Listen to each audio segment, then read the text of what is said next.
पाकिस्तान और दुनिया भर से लाखों देखने और सुनने वालों को राना उजैर का सलाम। नादरकाम, इस वक्त पाकिस्तान की सियासत में फाइनल राउंड का आखिरी ओवर है और ये फैसला कुन मार्का है जहां पर अब स्टेट ने कुछ अहम तरीन फैसले करने हैं बंद कमरों में। इस वक्त पाकिस्तान की स्टेट पॉलिसी जो है उसको दोबारा से तश्कील दिया जा रहा है और बहुत सारे अहम फैसले हैं जो इस वक्त स्टेट करना चाहती है। लेकिन उस सब के अंदर जनाब आज जीएचक्यू की जानिब से बहुत बड़ा फैसला सामने आ चुका है कि अब हमारी बारी है, यानी कि सबको रगड़ा लगाया जाएगा। जनरल आसिम मुनीर साहब ने, पाकिस्तान के आर्मी चीफ ने 9 मई के जो केसेस हैं उनका फैसला सुना दिया है कि पाक फौज कहां पर खड़ी हुई है, आर्मी चीफ क्या सोच रहे हैं और अंदर से जो गम गुस्सा है उसकी मकदार कितनी है। आज जनरल आसिम मुनीर ने खुलकर खेलने का फैसला कर लिया है। क्या फैसला आया है और इस वक्त इमरान खान साहब जो है उनका मुस्तकबिल कहां पर खड़ा हुआ है, इस हवाले से तमाम डिटेल्स आपके सामने बमा हकाइक और बमा सबूत रखूंगा। और दूसरी जानिब कुछ कोर्ट मार्शल की खबरें हैं, कौन सी अहम शख्सियात का कोर्ट मार्शल होने जा रहा है, अंदर से क्या खबर है, हकीकत क्या है, यह भी मैंने आपके सामने खबर रखनी है। और फौजी अदालतों के केस के हवाले से एक बहुत बड़ा ब्रेक थ्रू हुआ है, अच्छी खबर है एस्टैब्लिशमेंट के लिए, जीएचक्यू के लिए। क्या बड़ा ब्रेक थ्रू हुआ है, सुप्रीम कोर्ट में कौन से अहम तरीन केसेस लग चुके हैं, इस हवाले से अहम तरीन तफसीलात आपके सामने रखूंगा।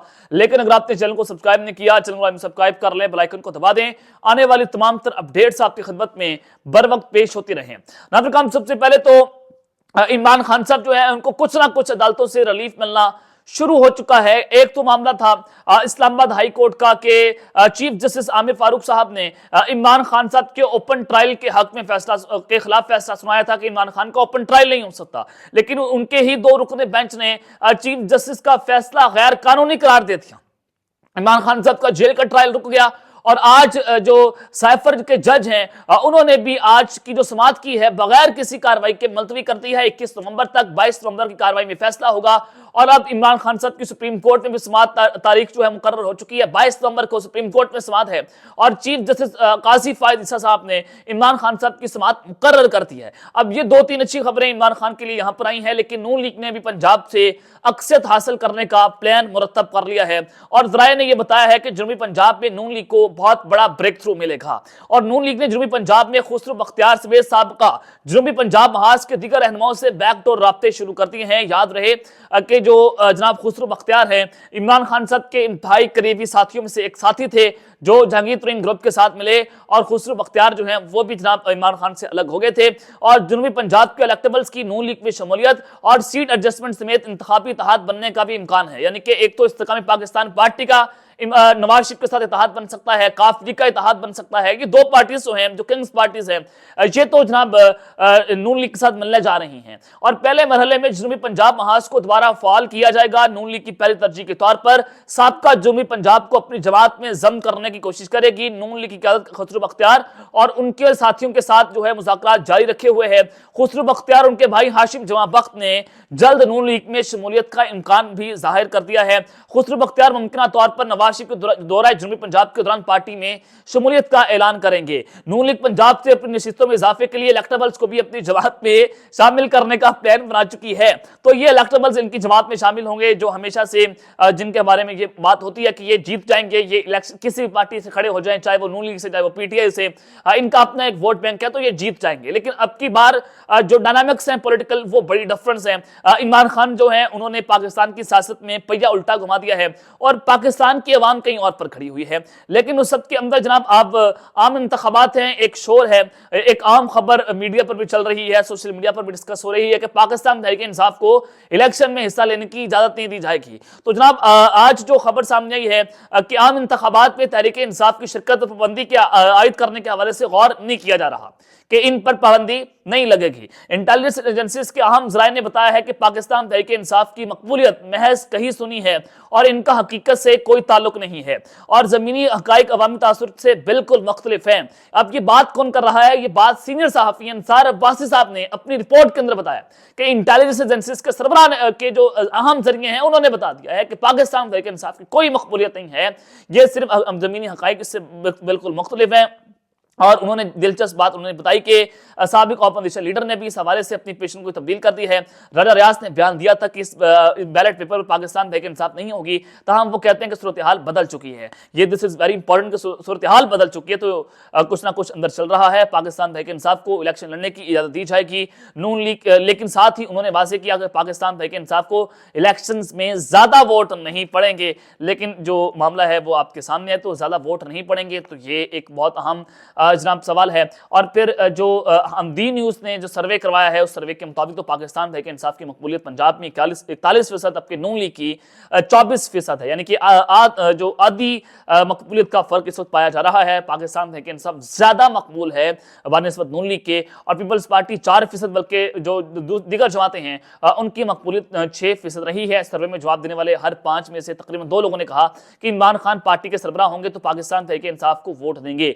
आधे वोटर्स ने कहा कि इमरान खान पार्टी के सरबराह नहीं होंगे तो फिर भी हम पाकिस्तान तहरीक इंसाफ को वोट देंगे। ये अवाम की एक पल्स जो मैंने आपके सामने रखी है।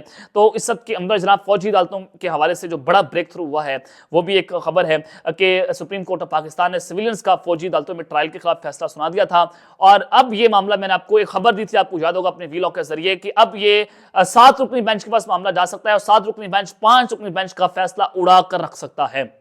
अब वही मामला हुआ है कि जनाब बलूचिस्तान और केपीके की हुकूमत ने फौजी अदालतों में सिविलियंस का ट्रायल रोकने के खिलाफ फैसला जो है वो चैलेंज कर दिया है।